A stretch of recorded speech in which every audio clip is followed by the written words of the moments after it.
Have you ever wondered what is the worst month to take a cruise? Well, I'm going to tell you the worst months to take a cruise.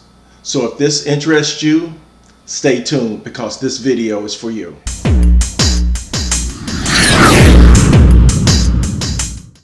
Hey everyone, it's Norman Payne from Up, Up, Up and Away. Thank you for stopping into my channel and welcome back. Today I'm going to tell you the worst months to take a Caribbean cruise. One of the great things about the Caribbean is all year round, it's wonderful. The temperatures are great, the water's beautiful. It's almost never a bad time to take a cruise. But if you're weighing the fact of what is good and what is bad, well, there are some worse months to select to take a cruise. So I'm going to tell you what those months are and what you should look out for when you're deciding on a date to take a cruise. There are better times to select to take a cruise than others. What you have to do is look at some factors and make your decision based on that. Sometimes it's all about the destinations and the crowds. Which months is less crowded and which months have more people walking around visiting the ports. Also, the weather.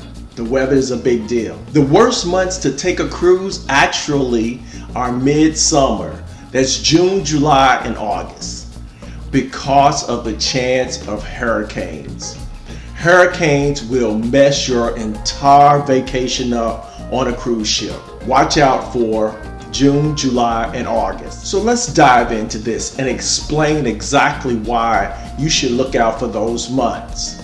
This will help you to understand the Caribbean and what affects the Caribbean, the water, the temperature, and the precipitation. The seasons are split into two.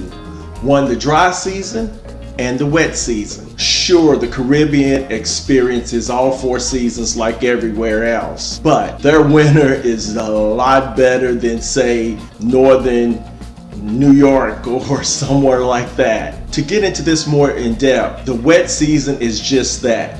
You can expect more precipitation during the wet season. And the wet season runs between May and maybe about mid to the end of October. On the other hand, the dry season, less rain, less precipitation, and that will run from about November to April. Along with the wet season, it will bring you more higher temperatures. You can expect some soaring temperatures during those months because it gets humid once the rain goes away. If you want more clear skies, calm waters, less precipitation, avoid the wet season. If you do take a chance, just keep in mind that the wet season brings more hurricanes and tropical storms. Those type of things will make a ship change its itinerary,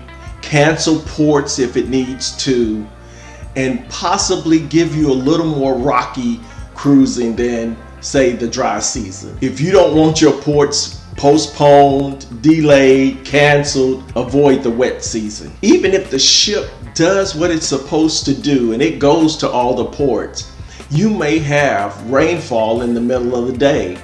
The waters may be a little more rougher than normal. You also may get some downpours while you're out to sea. With all of those things, you need to take those in account when you're planning these cruises. Now, hurricane season doesn't know anything about a calendar, so it may vary year to year when it starts, when it ends, and when the most severe storms will occur. With the hurricanes and the tropical storms, you may experience choppy waters out there in the Caribbean. While the tropical storms and hurricanes will affect the Caribbean waters, you'll get more choppy seas during those times. Even during the wet season and there is no storms, you still may experience a little more rough water than you would in the dry season. Most of the cruise ships are designed to withstand some type of rough water. But even with the new technology of a ship, some people may still get motion sickness. Now, let's talk about the dry season.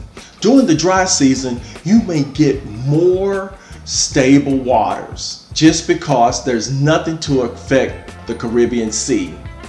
Those tranquil waters and smooth sailing is perfect for anyone, especially people who get motion sickness. So it sounds like the dry season is a better time to go than the wet season. But ultimately, the decision that you make to go on a Caribbean cruise is all up to you and the risk you'll take on wet season versus dry season. You decide. All year round, going on a cruise is a great experience.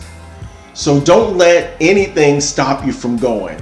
But keep in mind while you're planning, June, July, and August are the peak hurricane tropical storm seasons. So that's all I have for you today. If any of this information was helpful to you, be sure to leave something in the comment. Let me know about your cruise experience. Have you been on a cruise during the peak hurricane seasons? Did it affect your travel?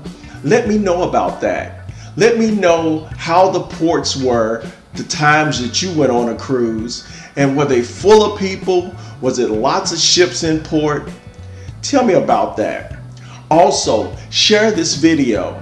Share this video with anyone that's going on a cruise or planning to go on a cruise.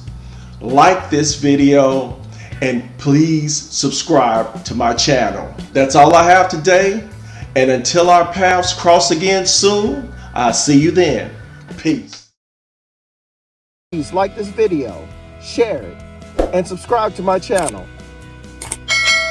Also follow me on all my social media. Just hashtag #UpUpUpNorman, where you will find my Facebook page, my Instagram account, my Twitter page, and my TikTok page.